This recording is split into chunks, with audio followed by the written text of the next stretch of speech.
Have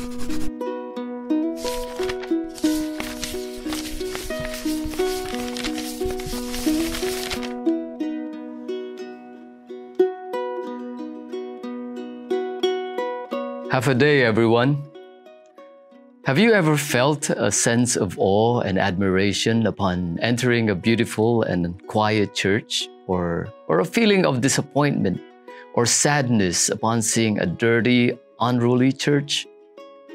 But that's because we know that the church isn't just an ordinary place.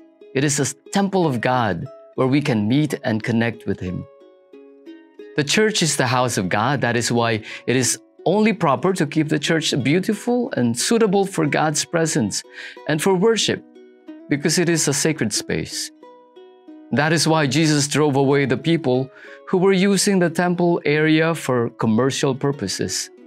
He spilled the coins of the money changers, overturned their tables, and drove away those who were selling animals.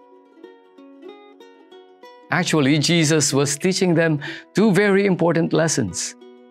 On the one hand, He was teaching them about the value, the sanctity, the dignity of God's earthly temple. While on the other hand, He was prophesying about another temple, which is Himself, His body.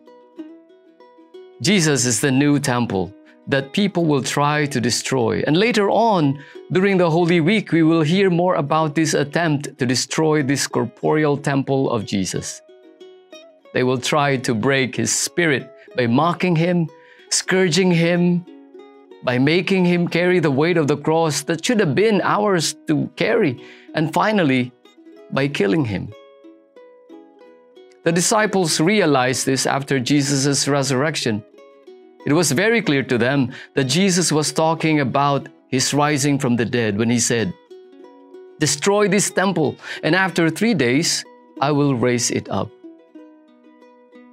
But my brothers and sisters, there is another temple that I want you to know about, and you probably know this already.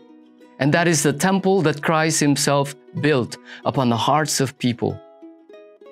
The one holy, Catholic, and Apostolic Church. And we are all part of this universal temple, the body of Christ. And people will also try to destroy this temple. How, you may ask? Well, by tricking every single one of God's children to commit sin. The first reading today from the book of Exodus enumerates the commandments of God. Essentially, each violation of God's commandments is an attempt to destroy this temple.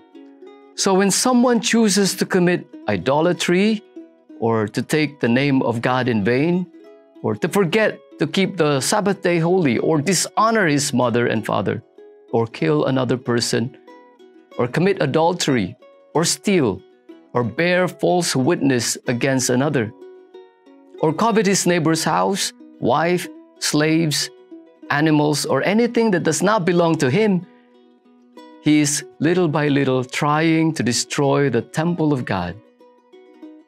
People will try to destroy this temple by tarnishing its members, by distorting our morals and values and our understanding of what is right and wrong. But they will never win.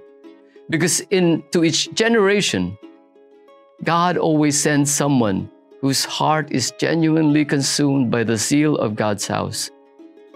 He wears the mantle of God's wisdom and the armor of God's laws. And we are called to be this person, each one of us. We are called to root out evil from the temples of our heart and to restore its beauty, its dignity, and glory.